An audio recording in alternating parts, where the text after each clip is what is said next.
नमस्कार, स्वागत है आपका। मैं हूं आरती सुमन।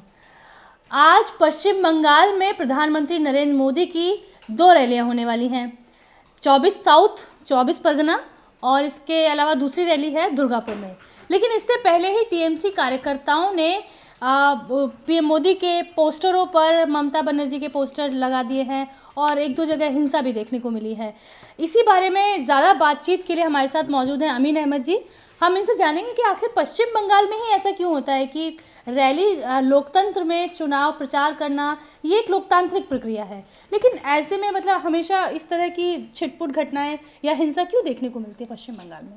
ये एक तरह से देखा जाए तो ये एक पुरानी कहावत है और पुरानी चीज़ों जो इसकी हिस्ट्री है वो भी एक हिंसक हिस्ट्री है। आपको याद होगा कि सिंगूर, नंदीग्राम, जब सीपीएम को टीएमसी या ये कहें कि ममता बनर्जी जब सत्ता से बेदखल कर रही थी तो उस वक्त भी एक भयंकर तरीके से जो है दोनों के कार्यकर्ताओं में इस तरह का विवाद हुआ था और दोनों कार्यकर्ताओं में हिंसक झड़प हुई थी, काफ़ी लोगों की मौत हुई थी। उसके बाद से क्या कहते हैं कि सीपीएम का तो वहाँ पे नामो निशान मिट गया। हाँ, पार्टी है, वहाँ से कई सांसद हैं, लेकिन अब वो स्थिति में नहीं है जिस स्थिति से ये कहा जाए कि जो है वो टीएमसी का मुकाबला करे। तो टीएमसी का मुकाबला कांग्रेस वहाँ जो है ऐसे ही बगैर ऋण की है, हाँ, बगैर ऋण की पार्टी हो गई है। नेता तो उसके बड़े बड़े हैं, लेकिन जो है वहाँ पर भी उसके कार्यकर्ताओं की कोई वो चीज़ें नहीं है। लेकिन जो टीएमसी के कार्यकर्ता हैं या जो टीएमसी के नेता हैं उनको जो है थोड़ा सा दुख जो है, अगर मैं थोड़ा सा पीछे ले चलूं तो आपको याद होगा कि मुकुल राय जो है बीजेपी में शामिल हो गए, जो टीएमसी के स्थापना या कहें कि ममता बनर्जी के दायां हाथ हुआ करते थे। और भी कई नेता जो है टीएमसी से जो है वहाँ पर गए हैं। दूसरी चीज़ आपको ये भी मालूम है कि क्या है, बीजेपी से और ममता बनर्जी से एक अदावत सी चली आ रही है। आयुष्मान भारत नहीं करेंगे, ये नहीं करेंगे, वो नहीं करेंगे, प्रधानमंत्री से भी, अमित शाह से भी। तो एक हिसाब से एक जो है ये जंग की तरह, हाँ, खुली जंग हो गई। अब 2019 का चुनाव है। अब बीजेपी के साथ ये भी है कि बीजेपी जो है बंगाल और उड़ीसा में ज़्यादा फोकस कर रही है, क्योंकि उसे लग रहा है काफ़ी सर्वे आए हैं। अभी हाल ही में 1 हफ्ता पहले भी सर्वे आया, उसमें भी ये पता चला कि सभी तीनों चैनलों का एक ही सर्वे का लबोलुबाब था कि यूपी में हाँ नुकसान होगा।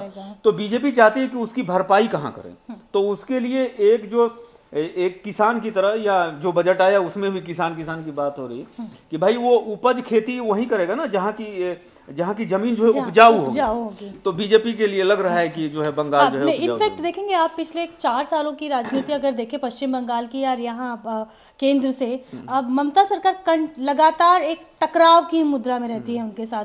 पंचायती चुनाव हुए उस दौरान भी काफी हिंसा देखने को मिली।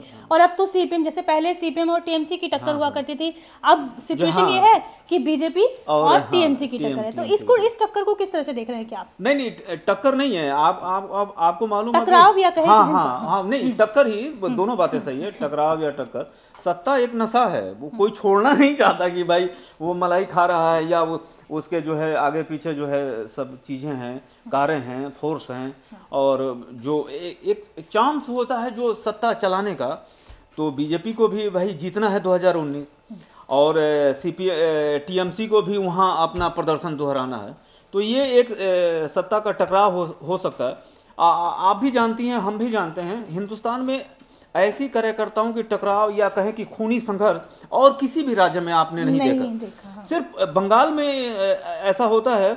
वहाँ की पृष्ठभूमि या वहाँ के जो वातावरण है उसके हिसाब से लगता है। अब मैं एक चीज़ और भी आपको याद दिलाते चलूँ कि जो कार्यकर्ताओं की जो पार्टी के प्रति जो स्वामी भक्ति है या और भी जो समर्पण है, एक तरह से तमिलनाडु में भी देखा जाता है। बहुत पहले मैंने देखा था कि तमिलनाडु में अगर जो है चाहे एआईएडीएमके हो या कांग्रेस हो या सीपीएम का हो, किसी का भी अगर किसी कार्यकर्ता की मौत होती है, या आप जो है केरल में देख लें तो वह पार्टी का झंडा जो है जिस तरह से तिरंगा जो है किसी शहीद पे किया जाता है, उससे किया जाता है, सम्मान दिया जाता है। तो एक तरह से कार्डर बेस पार्टी और जीने मरने की सोच रखता है कार्यकर्ता। तो ये भी एक टकराव का कारण हो सकता है कि हमारा फाड़े तो हम क्यों ना तुम्हारा नुकसान करें, तुम हमारा करोगे तो हम हमारा करेंगे। एक चीज है। हाँ, जैसे दरअसल ऐसा है, जैसे यूपी में जब से गठबंधन बना है तब से जाहिर सी बात है कि बीजेपी का मुंह इस तरफ हो गया, जैसे कि अभी आपने बताया पश्चिम बंगाल और उसमें, और इनफेक्ट देखा भी गया है कि जहाँ बीजेपी पहले चौथे नंबर पर थी वो पंचायत चुनाव में दूसरे नंबर पर जा, हाँ, इंक्रीज की तो है। इसका मतलब ये कि कहीं ना कहीं अब जो ममता बनर्जी का डर है, वो बीजेपी से कहीं ना कहीं डर रही है। उनको लगता है कि अगर सत्ता कहीं जितनी तेजी से ये आगे बढ़ रही है तो कहीं शायद यही वजह है कि अब इन दोनों के बीच में ज्यादा टकराव हो रहा है। हाँ, नहीं, वही चीज मैं कह रहा था कि सत्ता बेदखल होने का डर है। आप ये भी देख लीजिए कि हम कल भी चर्चा किए थे कि बजट आया है, लोक लुभावना बजट है, किसानों को दिया गया। केंद्र सरकार को भी ये डर है कि हम जनता के लिए कुछ करेंगे नहीं तो दूसरी बार हमको नहीं चुनेगी। वहाँ पर भी ये चीज़ है।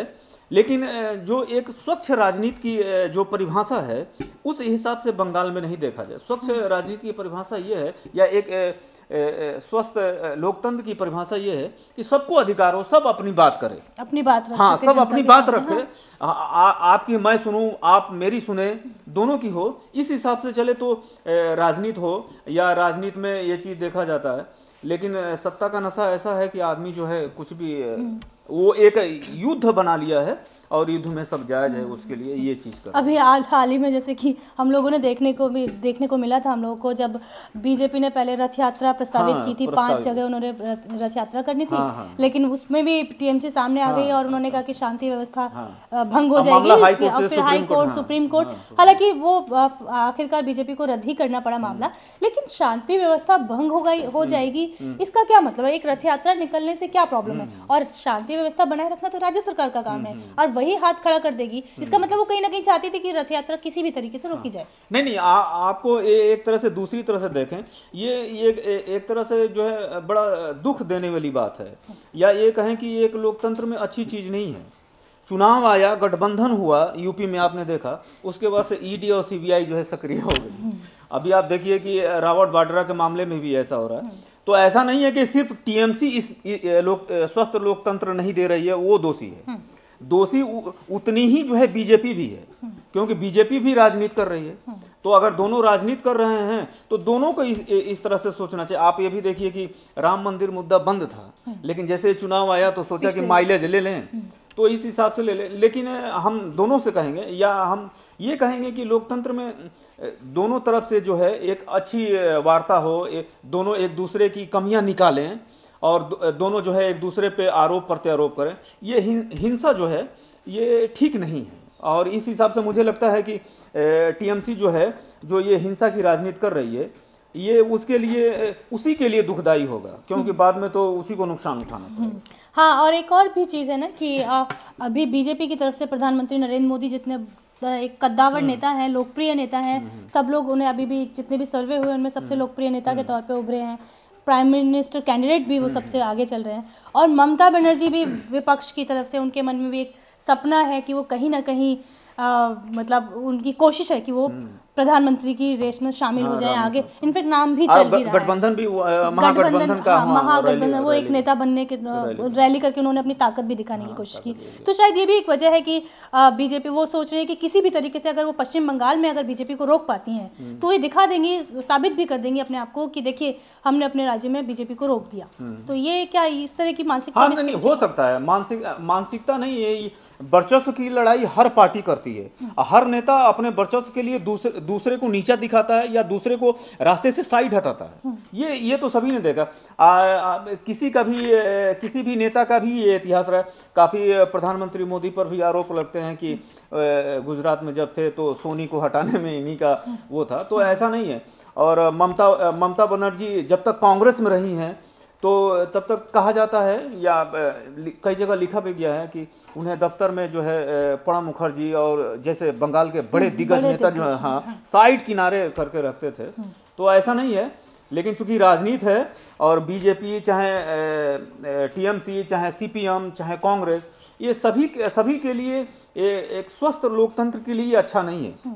वहां पे टीएमसी अगर सरकार चला रही है तो एक बड़े भाई के रूप में उसको जो है स्वागत करना चाहिए रैली होने देना चाहिए। आज प्रधानमंत्री की रैली है, देश की इज्जत है, पूरे अगर हमारे कर्णधार हैं, हमारी तकदीर लिखने वाला, चूंकि हम वोट दिए हैं तो किसी को तकदीर लिखने की वो दे देते हैं, तो इस हिसाब से उनकी रैली होनी चाहिए और अपने अपने कार्यकर्ताओं को मनाना चाहिए कि भाई आप जो है पोस्टर पे कुछ ना करें या ये विवाद ना खड़ा करें, सभी की रैली करें और सभी को वोट मांगने का हक है और सभी को लड़ने का। जनता तो देखती है ना सब कुछ, आखिरकार वोट में आपको तब्दील उन्हीं लोगों को करना है, और अगर आप इस तरह की हिंसा की राजनीति करेंगे तो आखिरकार जनता देखेगी और उसी को देख समझ कर ही वोट देगी।